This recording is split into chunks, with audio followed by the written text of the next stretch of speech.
Welcome to LT Gaming, my name is Tom and today I'm diving into a topic that's close to my heart, the Heroes of Might and Magic series. With the highly anticipated Olden era on the horizon, there's no better time to reflect on this legendary franchise. Few turn-based strategy series have left as much of a mark as Heroes of Might and Magic. But which game stands above the rest? In this video, I'm going to be ranking each installment based upon gameplay, graphics, balance, innovation, mods, and of course that all important nostalgic charm. Now this ranking is a mix of personal opinion, community feedback, and the overall impact each game had on the series, so expect some strong takes. Before we get started, a quick shout out that many of you watching this are not subscribed. If you enjoy this content, please give the video a like and consider subscribing. It really helps us grow the channel and will keep you up to date with all things gaming. We're also excited to announce that LT Gaming has partnered with Fanatical. If you want to support the channel and buy games from a company that works directly with developers, check out our link in the description. It's a great way to pick up some incredible deals while backing the people who actually make the games we love. Alright, let's get into it. Heroes of Might and Magic ranked from worst to best. Let's see which titles have left the biggest mark on this legendary franchise. Okay, so the worst offender on this list is Might and Magic Heroes 7. Now calling it average is truly putting it mildly. Ubisoft and Limbic Entertainment clearly set out to recreate the magic of Heroes 5 here, but ended up missing the mark entirely. I mean, beyond the never-ending parade of bugs, laughable balance issues, and an AI that wouldn't know a clever tactic if it bit it on the ear, there's honestly no compelling reason to pick up Heroes 7 over its predecessors in the series. What's particularly galling is that the worst offender in the series is also the newest entry. Visually, the game is about as inspiring as a damp squib, bland, with graphics that feel like a lazy rehash of earlier ideas. The gameplay doesn't bring much fresh to the table either, with a complete lack of innovation. Critics at the time noted this absence of creativity, and I can't help but agree. The core Heroes experience is entirely overshadowed by constant minor irritations that just wear you down. Now, while a Heroes of Might and Magic game is rarely a complete dud, this one struggles to prove it can be more than just an average reboot. It seems painfully clear that a severe shortage of time, money during development left it undercooked. If you look at the game's protagonist, you can't help but see a reflection of its makers, inheriting a legendary franchise and playing it so safe that it strips away all the magic. The game tried to offer a role-playing strategy blend that's meant to invoke the glory days, but it falls flat, lacking both personality and polish, even though some of the strategic challenges are decently engaging. In short, if you're a true fan of the series and you haven't played this one, I'd say let Heroes 7 be a cautionary tale. Right, let's have a proper chinwag about Might and Magic Heroes 6, which at its core sticks to the classic formula that we know and love. Guiding your hero and their trusty band through sprawling world maps, gathering shiny resources, equipping epic loot, slaying monstrous foes and stomping enemy factions into the dirt, and honestly that's a good thing. But here's the rub. Heroes 6 often feels like a watered down version of Heroes 5. You've got fewer resources to manage, and cities that now auto-convert to your faction, which kills off that delightful mix and match strategy that we all cherished. With only 3 creature tiers on offer, the decision making can be a bit of a headache. Hero leveling is completely deterministic, stripping away that unpredictability that made earlier titles so engaging, and many of the staple factions we grew to love are altogether missing. Don't get me wrong, the blood and tier system had potential, and the nod to legacy features like heirloom artifacts was a nice touch, though the implementation left a lot to be desired. The overall gameplay is frankly driven by repetitive mechanical tactics. It's a title that only should truly appeal to those with a masochistic streak, as the average gamer will find it very tedious. That said, there's a spark of uniqueness in the form of the Naga faction, which does give the game a bit of a flavour, but all in all, when you stack it up against the richer, more engaging experiences in the series, Heroes 6 doesn't hit the mark. Right, let's go back to the beginning next with Heroes of Might and Magic 1. Now, I absolutely love the Heroes of Might and Magic series, but unless you're diving into this game purely for the historical curiosity, I'd say hold off and stick to Heroes 2. Heroes 1 was a huge step up from the original King's Bounty back in the day, and it was a genuine revelation. That said, time hasn't been kind to it. The graphics, though bright and colourful, now come off as rather garish, and the animations are frankly sloppy. The sound effects, they're pretty dreadful by modern standards. Despite all that, the gameplay still manages to be fun. Like every Heroes game, each town oozes with its own flavour and strategy, a concept that will be later refined into brilliant mechanics that we know and love. I rank Heroes 1 here out of pure nostalgia and deep respect for the ideas that paved the way for some stellar titles. Sure, it is a bit of a museum piece now, and it hasn't aged nearly as gracefully as its successors, but it's also where it all started. For anyone keen on seeing the roots of this legendary franchise, it's worth a look. Just remember, if you're truly after an engaging modern experience, you might want to jump a little bit ahead in the series.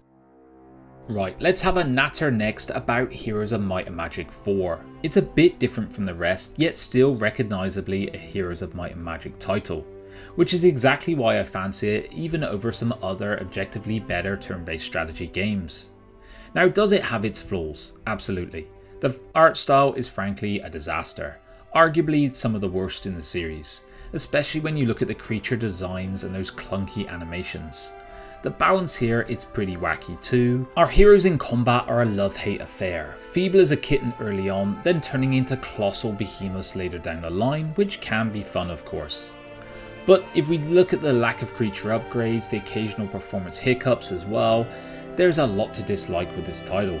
But it's not all doom and gloom. I think the hero development is top notch, even if it doesn't boast the intricate level of Heroes 5, the advanced classes and plethora of skills are genuinely engaging. The music I think is absolutely cracking, almost rivaling some of the legendary titles in the series, and the caravan system was a brilliant idea, adding a dash of strategic flair. Now, while Heroes 4 might not have hit the heights of other installments in the franchise, it remains a cracking game to me. Any true fan of the series simply should not just pass this up, even though I know a lot of people do loathe it. I would suggest getting the version on GOG. It's the most complete and compact with extra expansions, patches and fixes. Considering this game was rushed due to 3DO's financial woes, it's nothing short of amazing it turned out as well as it did. Right, moving along now to what are some of the best titles of the series, we have Heroes of Might and Magic 5. Following the collapse of 3DO, Ubisoft swooped in and bought the rights to the Might and Magic franchise, and they decided to reboot the series with a brand new setting, Ashan, and this had absolutely no continuity to previous titles, which was a bold break from tradition. Playing Heroes 5 feels very familiar, it's like meeting an old friend. It didn't reinvent the wheel, but if you played the earlier titles and loved them, you're going to have a huge amount of fun here. In terms of content, Heroes 5 is right up there, boasting a wealth of campaigns and arguably the best hero system in the series. The revamped initiative system and square battle maps added a fresh tactical twist as well, and its full 3D presentation hasn't aged quite as gracefully as, say, for example, Heroes 3, but it is still acceptable to me. Overall, the execution of the classic Heroes formula is spot on, and it boldly introduces its own ideas. One of the absolute highlights is the hero's special abilities. It's immensely powerful and injects campaigns with a real sense of joy and dynamism. So while Heroes 5 might not have reinvented the genre, it's a cracking reboot that strikes the perfect balance between nostalgia and innovation. If you're a fan of the series or you're just after a rich strategy experience, this is one title you shouldn't pass up. Right, let's talk about Heroes of Might and Magic 2. Now, I've placed this gem second in my overall ranking, and for very good reason. This game exudes its own unique charm. The art style is delightfully distinctive, and the music, in my honest opinion, is the best in the series. The campaign, particularly the epic Succession War, remains the Heroes campaign I remember most fondly, Roland and Archibald. It was my very first Heroes game, and it sparked an obsession that's lasted ever since.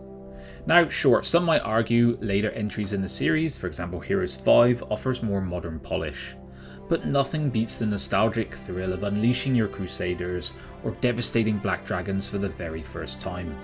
Critics at the time long praised the improvements Heroes 2 made over the original, not least its upgraded graphics. The colourful, albeit rough animations of the first game had been given a proper upgrade here, with higher frame rates and more fluid sequences, from shambling zombies to rocks and golems moving. Everything felt more alive. For those of you in the modern era, projects like Heroes 2 have taken this classic to new heights. This is an open source multi-platform recreation that not only preserves the original magic, but also enhances gameplay, graphics and AI with high resolution support and a host of quality life improvements. In short, Heroes 2 elevates everything that made the original captivating, and it's a blend of nostalgia and innovation that make it an absolutely must try and must play for any true fan of the series. Heroes of Might and Magic 3, there was never really any doubt, was there? This is my number one pick for the series, and honestly it's probably the number one pick for most fans. It's the perfect balance of depth, variety and endlessly addictive gameplay. The sheer amount of content is staggering, more factions, creatures, spells and heroes than any other entry. Even the mechanics hold up pretty well today, with only a few things like a couple of secondary skills feeling a bit lackluster or broken. The graphics, despite their age, still look fantastic. The hand-drawn artwork gives it a timeless charm, avoiding the awkwardness of early 3D models from the same era. Even the audio design adds to the immersion. Dynamic sound effects that shift based upon your hero's surroundings or the town you're in. That's a level of detail that you don't see often. Don't get me started on the soundtrack, some of the best music in gaming history, with orchestral scores that make every battle and exploration feel that much more epic. Let's be honest though, a huge part of Heroes 3's staying power comes from its massive modding scene. From Horn of the Abyss to Wake of Gods, the community has kept this game alive with fresh content, balanced tweaks, and even entirely new factions. Some mods even add modern quality of life features that make it easier to play on newer systems, or in higher def for example, and not to mention the competitive multiplayer enhancements. I've even made a top 10 mods list because there's just that much good stuff out there. The campaigns, some of the best in the series, hands down. Whether you're following the rise of Catherine Ironfist in the restoration of Raphia, or getting lost in the absurd but fantastic expansions, Armageddon's Blade and the Shadow of Death, there's a ton of single player content that still holds up today. Then there's multiplayer, a very competitive scene, endless hours of strategizing, backstabbing, and carefully managing resources, hoping your opponent doesn't show up at your castle with an unreasonably large army. Some might say Heroes 2 has stronger nostalgia, and I get that. It was an incredible game, but when it comes to pure quality, Heroes 3 reigns supreme. Whenever people talk about classic turn-based strategy games, this one always gets a mention, and for very good reason. I've met people from all walks of life who love this game. It transcends generations. It's not just the best Heroes game, it's one of the best turn-based strategy games ever made. The Heroes of Might and Magic series ranked. Whether you agree with my picks or not, one thing's for sure, this series has left an incredible legacy in the world of turn-based strategy. From the pixel charm of Heroes 2 to the unmatched depth of Heroes 3, and even some of the later games still have their charm. They all have highs and lows, but they all contribute to what made this franchise so good. If you enjoyed the video, don't forget to like and subscribe, and of course drop a comment. I want to hear your rankings, what you agree with, what you disagree with, which Heroes games hold a special place in your heart. If you want to support the channel, remember to grab some of the deals on Fanatical, link is in the description. Thanks for watching guys, and as always, I'll see you on the next one. Bye bye now.